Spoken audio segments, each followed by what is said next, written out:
নমস্কার, আমি সোমনাথ সেনগুপ্ত। আপনাদের সবাইকে বিয়ন্ড বর্ডার্স ইন্ডিয়া ইনসাইট চ্যানেলে স্বাগত জানাচ্ছি। গতকাল পরশু থেকে একটা খবর খুব বাজারে রটেছে বা চলেওছে, সেটা হচ্ছে আমেরিকার প্রেসিডেন্ট ইরানকে তো অলরেডি অ্যাটাক করেইছেন। এবার উনি আর একটা নতুন প্ল্যান করেছেন, সেই প্ল্যানের নাম হচ্ছে বুটস অন দ্য গ্রাউন্ড। এই প্ল্যান মাবদ উনি ওনার আর্মি মানে স্থলবাহিনীকে উনি আমেরিকাতে ইরানে উনি প্রবেশ করাবেন। তার কারণ হচ্ছে একটা খবর আছে, এটা আইবি থেকেই এসছে, সেটা হচ্ছে ইরানের কাছে 460 কিলো মতন নন পিউরিফাইড ইউরেনিয়াম আছে। এবারে ইউরেনিয়াম থেকে আমরা জানি যে নিউক্লিয়ার পাওয়ার বম তৈরি করা যায়। এবারে ব্যাপারটা সেটা হচ্ছে নিউক্লিয়ার পাওয়ার দিয়ে আরও অনেক কিছুই তৈরি হয় এবং তার মধ্যে বিদ্যুৎ তৈরি হয়। কিন্তু সে বিদ্যুৎ তৈরি করতে গেলে রাফলি অ্যারাউন্ড 5% যদি ওটাকে পিউরিফাই করা যায়, মানে যে ইউরেনিয়ামটা পাই সেটা তো পিউরিফাইড অবস্থাতে থাকে না, সেটা দিয়ে অ্যাজ সাচ অ্যাটমিক কোনো কাজ হয় না। কিন্তু ওটাকে যদি পিউরিফাই করে 5%-এর মতন যদি ওটাকে পিউরিফাই করা যায়, তাহলে সেটা দিয়ে বিদ্যুৎ তৈরি হয়। আর নিউক্লিয়ার পাওয়ার ওয়েপন তৈরি করতে গেলে, মানে সরাসরি অ্যাটমিক বোম যদি আমি বানাতে যাই, নিউক্লিয়ার বম যদি আমি বানাতে যাই, তাহলে কম বেশি আমার অ্যাটলিস্ট 90%-এর মতন ওটাকে পিউরিফাই করতে লাগে। এবার এই পিউরিফিকেশনের পথে ইরানের অনেকটা অগ্রগতি হয়েছে। ইরান কম বেশি 60%-এর মতন অলরেডি ও এই ইউরেনিয়ামটাকে পিউরিফাই করে বসে আছে। এটাই দেখবেন কয়েক মাস আগে ইসরায়েল যখন ইরানকে অ্যাটাক করেছিল তখনই এটা জানা গিয়েছিল, এবং যে সময় দাঁড়িয়ে আমেরিকা B-2 বম্বার থেকে বোম ফেলেছিল, যেটা বাস্টার বাংকার বোম ফেলেছিল, তাইতে সেই সময় অলরেডি এটা খবর ছিল যে ইরান কম বেশি 60-65%-এর মতন ওই ইউরেনিয়ামকে পিউরিফাই করে ফেলেছে অলরেডি। তার মানে রাফলি অ্যারাউন্ড 30% মতন যদি ও পিউরিফাই করে নিতে পারে, তাহলে ওর কাছেও নিউক্লিয়ার পাওয়ার বম তৈরি হয়ে যাবে এবং নিউক্লিয়ার পাওয়ার্ড কান্ট্রিও তৈরি হয়ে যাবে। এবারে তাতে আমেরিকার অবশ্যই একটা রাগ। ইসরায়েলের ক্ষেত্রে মিডল ইস্টে ইসরায়েলকে একমাত্র চ্যালেঞ্জ করার মতন এই মুহূর্তে দাঁড়িয়ে আর্মস অ্যান্ড অ্যামুনিশনসে, মানে আমি বলছি সামরিক শক্তি হিসেবে চ্যালেঞ্জ করার মতন একটি রাষ্ট্র আছে, সেটা হচ্ছে ইরান। যার ফলে ইসরায়েল ওই অঞ্চলের একচ্ছত্ব আধিপত্য দখল করতে গিয়ে ও চেষ্টা করে, বা ওর কাছে এজেন্ডাই আছে যাতে ইরানকে আমি কন্ট্রোলে নিতে পারি।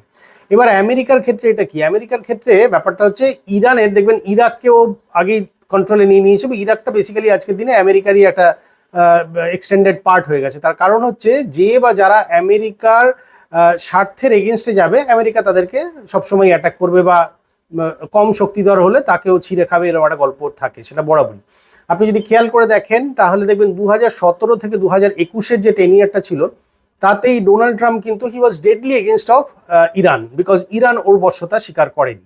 যার ফলে ওই সময় দাঁড়িয়ে কিন্তু ইরানের উপর প্রচুর রেস্ট্রিকশনস মিস্টার ট্রাম্প চাপিয়েছিলেন, এবং ইউএসএ তাতে পার্টিসিপেট করেছিল as a whole, as a country হিসেবে।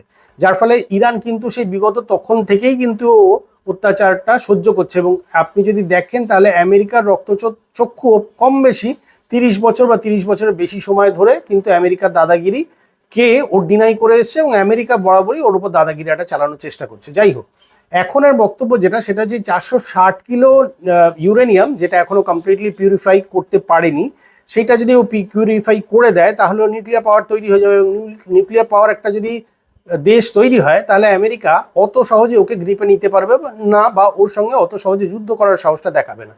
যে একই ফর্মুলায় বা একই থিওরিতে আপনারা দেখবেন, সেটা হচ্ছে নর্থ কোরিয়া কিন্তু আমেরিকাকে পাত্তাও দেয় না, তোয়াক্কাও করে না, ও মানে একদম ডোন্ট কেয়ার অ্যাটিটিউডে থাকে। কিন্তু আমেরিকা কিন্তু চেষ্টা করেও বা অনেক বড় বড় কথা বললেও নর্থ কোরিয়ার এগেনস্টে কিন্তু কোনো অ্যাকশন নেয় না, বা নিতে পিছপা হয়, বা নিতে ভয় পায়। তার কারণ হচ্ছে একটাই, নর্থ কোরিয়ার হাতে নিউক্লিয়ার পাওয়ার আছে, এবং ইরান এই জায়গাটা থেকেই রিটালিয়েট করতে চাইছে যে ভাই আমি ইরাকের অবস্থা দেখেছি, ভাই আমি লিবিয়ার অবস্থা দেখেছি, আমি মিডল ইস্টের বাকি কান্ট্রিগুলোর অবস্থা জানি যে তারা কীরকমভাবে আমেরিকার বশ্যতা স্বীকার করে থেকেছে। আমি যেহেতু অ্যাজ এ কান্ট্রি আমি আমেরিকার বশ্যতা স্বীকার করতে চাই না, আমি আমার নিজস্ব যেরমভাবে আমি টিকে আছি সেইভাবে এগোতে চাই বা সেইভাবে থাকতে চাই।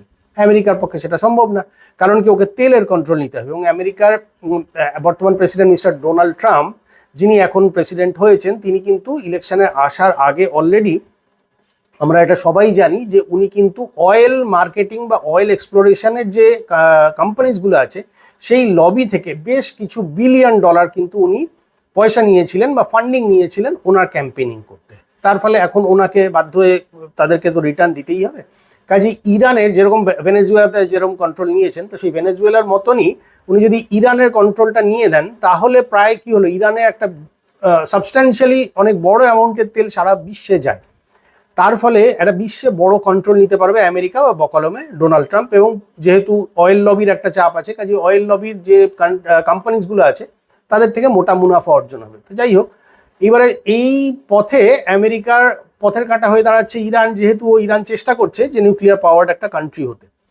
তো এবার খবরে প্রকাশ যে এই যে গতবারেও যে অ্যাটাক যেটা করেছিল, ইসরায়েলও করেছিল এবং আমেরিকাও যে করেছিল, সেই সময় দাঁড়িয়ে যা ওরা চেষ্টা করেছিল এবং যে B2 বম্বার থেকে যে ক্লাস্টার বম্বার যেগুলো বম্বিং করেছিল, যেগুলো আন্ডারগ্রাউন্ডে অ্যাটাক করেছিল, কিন্তু করার ফলেও এটা দেখা গেছিল যে ওদের ওই ইউরেনিয়ামটা তার আগেই ওরা সরিয়ে নিয়ে গিয়েছিল এবং কম বেশি 10-12টা কন্টেনারে বা ইভেন তারও বেশি কন্টেনারে করে, সেই কন্টেনারগুলো দেখতে অনেকটা ছোট ছোট সাবমেরিনের মতন হয়, ছোট্ট ছোট্ট অনেকটা ট্যাঙ্কের মতোই হয় জিনিসটা।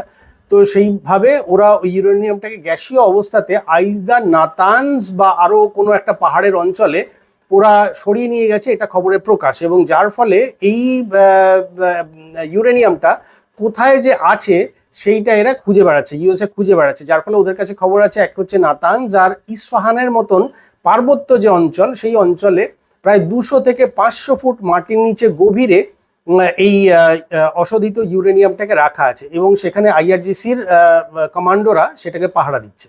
যার ফলে আমেরিকা এখন একটা প্ল্যান করেছে যে বুটস অন দ্য গ্রাউন্ড, মানে ওর স্থলবাহিনীকে ঢুকিয়ে, স্পেশালি প্যারাট্রুপের এবং সিলের কমান্ডোদের ঢুকিয়ে ওই কন্টেনার যেগুলো আছে সেই কন্টেনারগুলোকে নিয়ে চলে আসবে।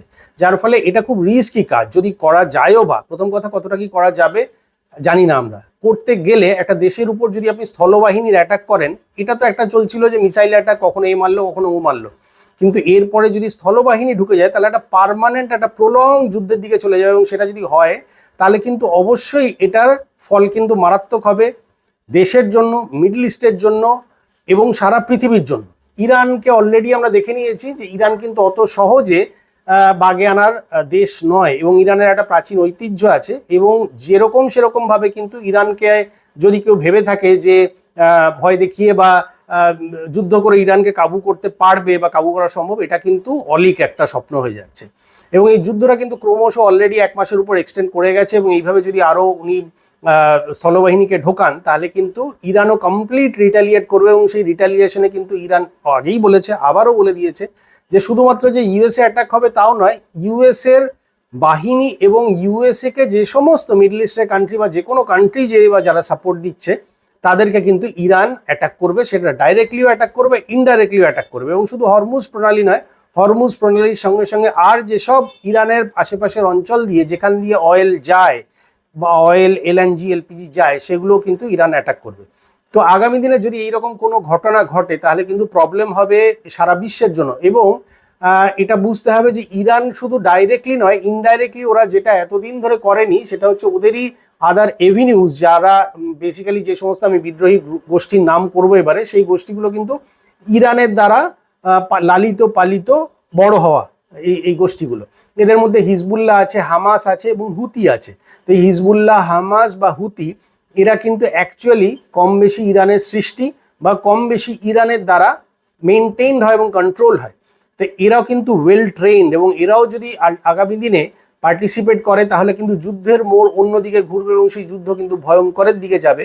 এবং আমি অবাক হব না যদি পরবর্তীকালে কোনো না কোনোভাবে এটা ছোটোখাটো হলেও, বড় কিছু হবে বলে এখনো পর্যন্ত মনে হয় না, কিন্তু ছোটোখাটো আকারেও কম বেশি একটা নিউক্লিয়ার পাওয়ার একটা যুদ্ধের দিকে যদি এগিয়ে যায়।